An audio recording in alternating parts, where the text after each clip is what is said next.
a baby, and he'd carry me through the house to my mother like I was a gift on a tray, like he'd used to on the trains.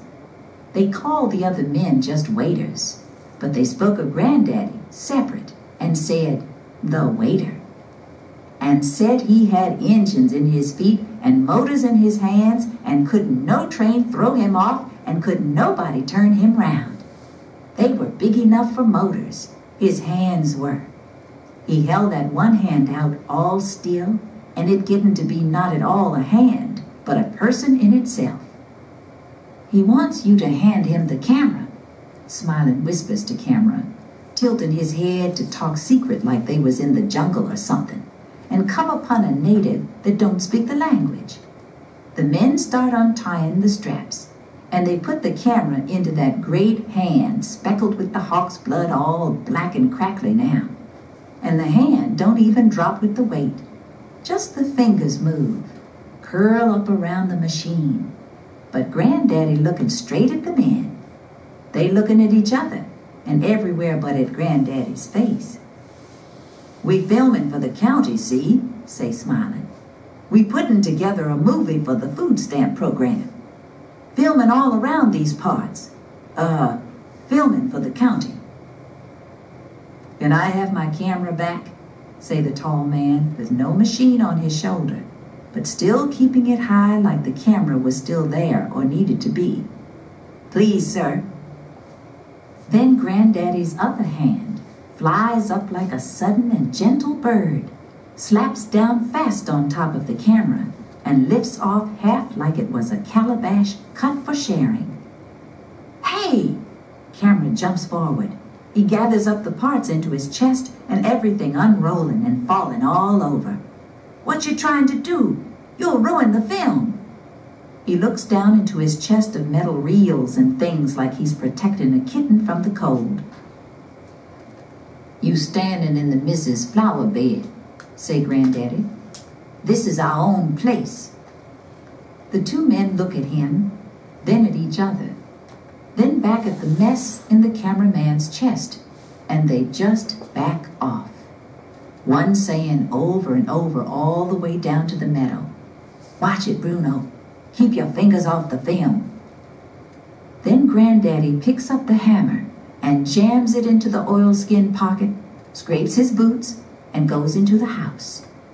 And you can hear the squish of his boots heading through the house, and you can see the funny shadow he throws from the parlor window onto the ground by the string bean patch. The hammer dragging the pocket of the oilskin out so Granddaddy looked even wider. Granny was humming now, high, not low and grumbly. And she was doing the cakes again. You could smell the molasses from the rum. "There's this story I'm going to write one day," said Kathy Dreamer, "about the proper use of the hammer." "Can I be in it?" Tyrone say with his hand up like it was a matter of first come, first served.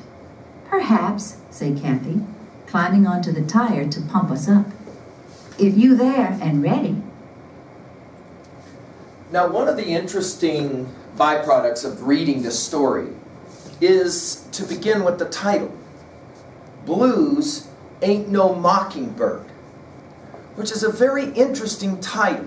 And there's all kinds of debate about why this story is named Blues Ain't No Mockingbird.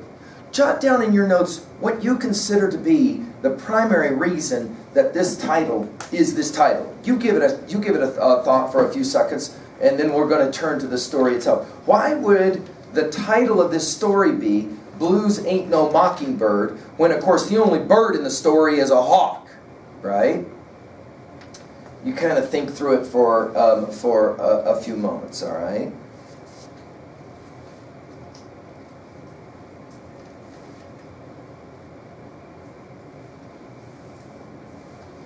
All right, there's usually any number of debates about exactly what's going on in this title.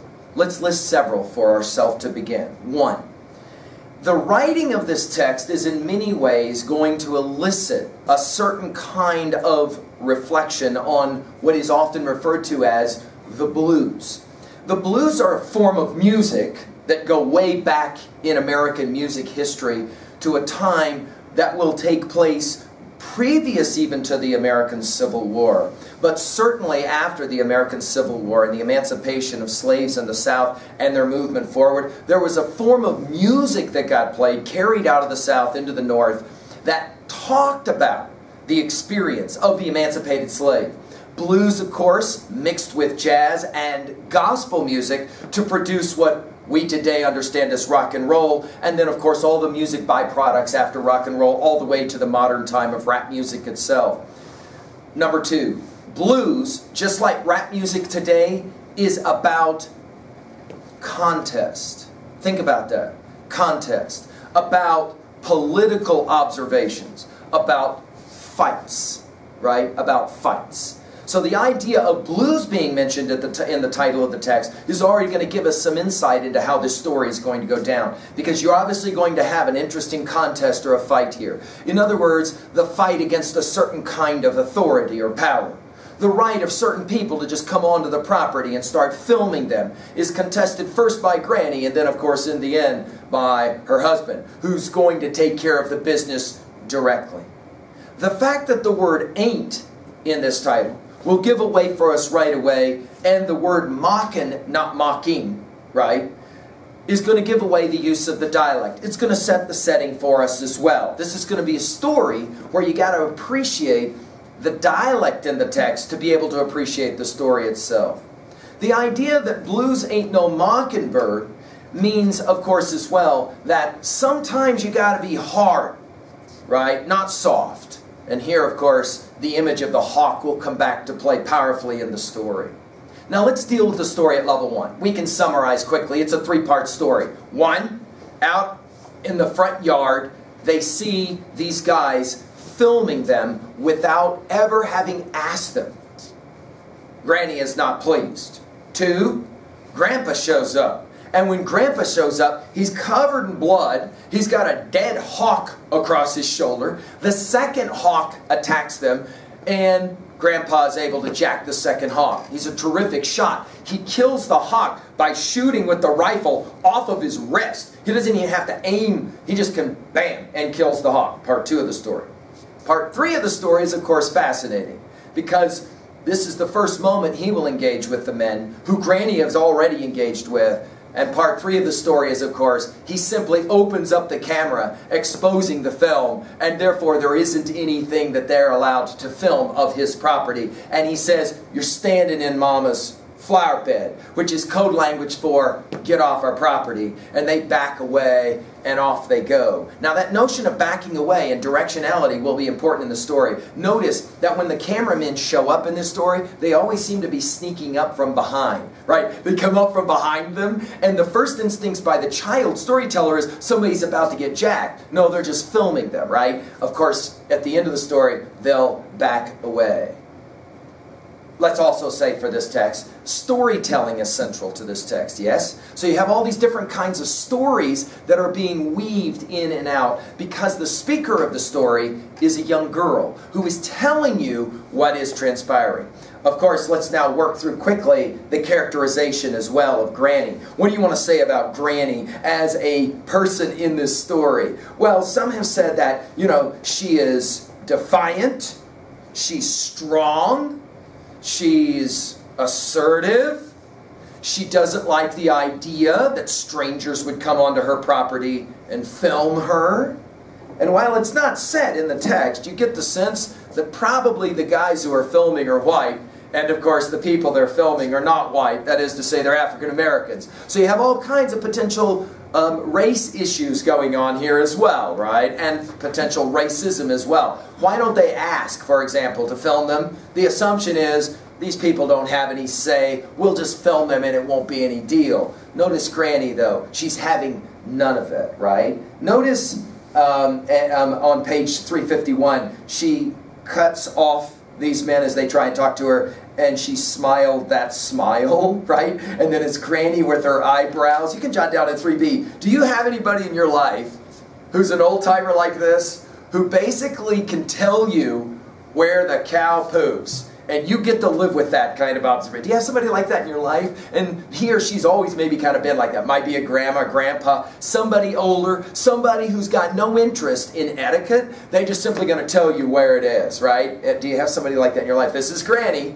okay? And she basically tells them, you need to get out of here, right? She will say, I don't know about the thing on page 352, said Granny, still talking with her eyebrows. Just people here is what I tend to consider. In other words, I take care of my people. Stop filming my children, if you will, right? Notice then, Granny said nothing. I'm on page 352 near the end. So they backed on out, right?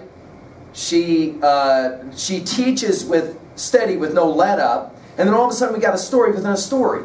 And she says, there was this time I saw this guy, and he was on this bridge, and he was ready to jump and commit suicide, and all these people were there trying to keep him from committing suicide, and then all of a sudden this guy shows up with a camera, and he starts taking pictures. By the way, do notice, he didn't use all of his film, which is subtle. What is she actually saying? It's almost as if this journalist taking the photographs wanted to see him jump, so he could get a photograph of it, so he could put it in his paper, so he could sell newspapers. Now there is a very subtle underpinning in this text about the critique of press. So let's go ahead and say that one out loud now. It enjoins another kind of debate. That is a very current debate. Is the press good for a democracy or dangerous in a democracy? Because of course a press basically means anybody that wants to tell you a story. The second question. For us today, where everyone has a smartphone and everybody can film everything, is it the case that sometimes that technology makes us less human? A classic example. There was a story recently where a young person was getting the ever-living snot beat out of him at a parking lot at the mall, and nobody stepped in, but everybody was filming it. Everybody wanted to catch it on video, but nobody wanted to step in and actually help the young person get jacked. Why was everybody filming it? Well, somebody wants to see this. In other words, this notion of a voyeuristic society, a society where we're always wanting to kind of look and see what other people are doing, to invade privacy. Think about how this story is about invasion of privacy. And Granny's having none of it. All I care about are my people. You need to get your cameras and you need to get out of here. That invasion of privacy for her is not acceptable. I don't care who you are, stay away. I don't trust people with cameras, in other words. We're on to page 353, right? Of course, the question for the children is, did he jump? She's got no interest in it. She goes onto the porch and back into the house we go, right? On page 354, right, we get more about Granny. At the top of page 354, she was packing in another story about why they had to leave. Let's get on away from here before I kill me somebody. It tells you a lot about Granny. She has a tendency, when she gets fired up, to want to jack somebody. In other words, you better watch out. This is Granny, and of course you have to respect a woman like this, and yet kind of fear a woman like this as well. Notice, of course, the interesting violence of this story. Even the child will say, I was ready for somebody to get slapped upside the head, and then this reference to, right, is somebody going to jump from a bridge to commit suicide, and then this, I'm going to kill me somebody, and then all of a sudden, guess who shows up? Grandpa, carrying a hawk, a dead hawk, with blood and guts all over him. And of course, the cameramen are loving this. Quick, get this one, get this one. This one is a great one. By the way, let's point out, why are they there? Well, they're making a video about food stamps. But it's not clear exactly what kind of video they're making about food stamps. Before they're cut off by Granny, the observation is, if more people grew gardens and then she just cuts them off. Which seems to suggest that maybe this documentary video that they're shooting, as the press, is calling into question the kind of life that Granny and her children and Grandpa will live, right? And then we're back to it. I read a story once. Notice the genius of the story. Some have called this a story that's like an onion. Okay, for the Shrek fans in the house, a parfait, where you have layers upon layers upon layers. Notice, for example, hey, I read this story about an invasion of privacy once, which is funny. Most of us who know the story of Goldilocks and the Three Bears haven't really read the story from the perspective of the bears. Think about that.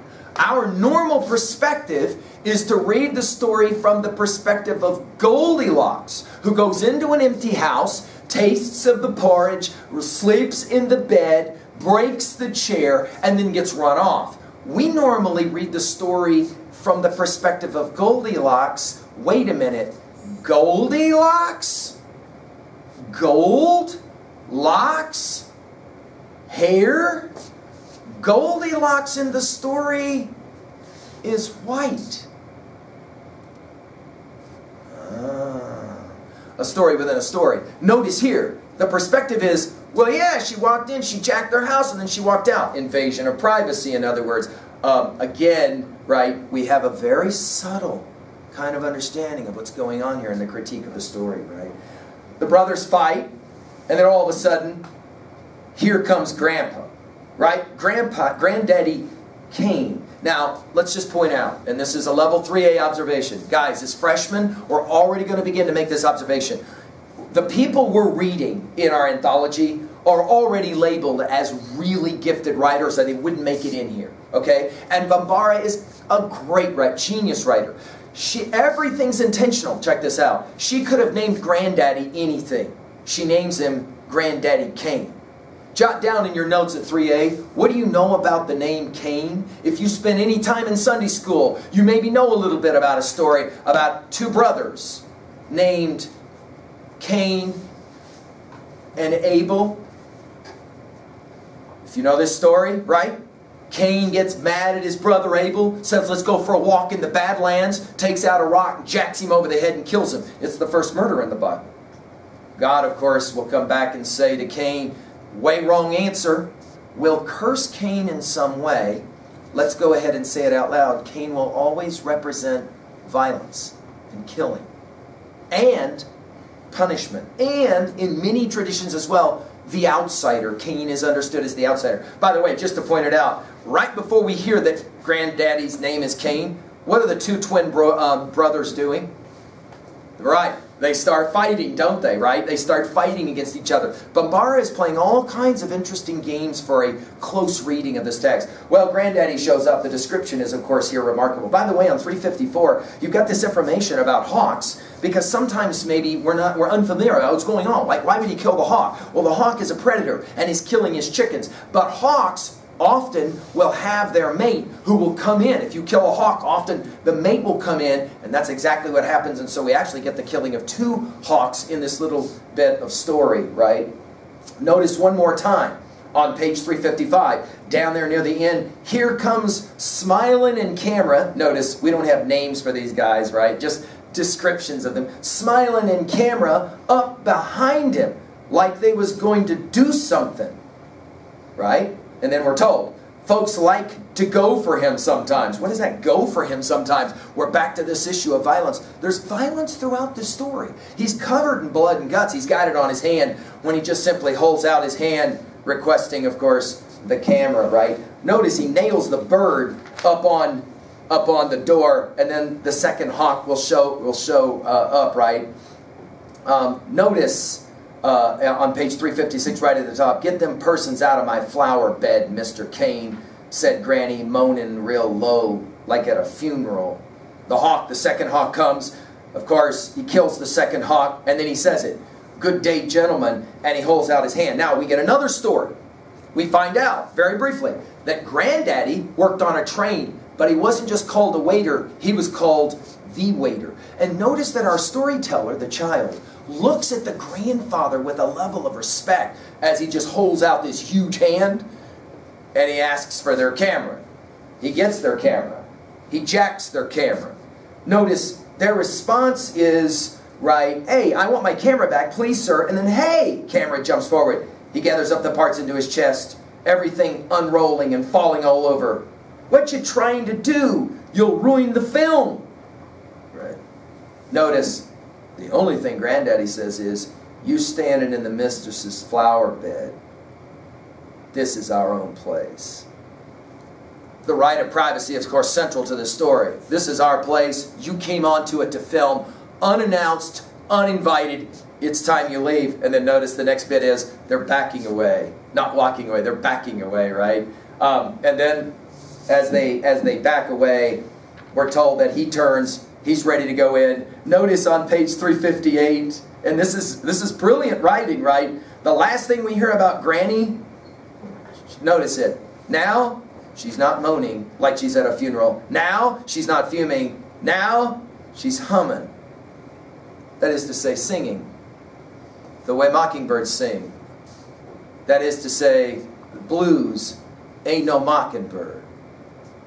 And then the story of a story of a story of a story ends with, I think I'm going to write me a story. Right? The levels. Well, let's finish at 2a. You can jot down, what are for you the major messages and themes of this text? Hey, can I say this out loud? This is not a text we probably teach to 6th graders. Would you agree with me? Why? Because this is a text that has so many levels to it. It requires a little bit of thinking. What for you is the major message or theme of this text? Some freshmen have said, it really does come down to issues of territory and rights of privacy. You don't have a right to invade my life if I am not inviting you to invade my life. You don't have a right to film me if I don't want filmed, to listen to me when I don't want listened to. I remember this story being used a number of years ago at Worland High School when there was rumors cameras were coming into the building at Worland High School to film students. And students got irate about this. Of course, now the cameras have been in the building a number of years, and most of us don't even think about the fact that at any point almost in this building, you are being videotaped about pretty much any time you're in the halls of this building, right? But back in the day, there were a lot of students who were deeply offended by this idea.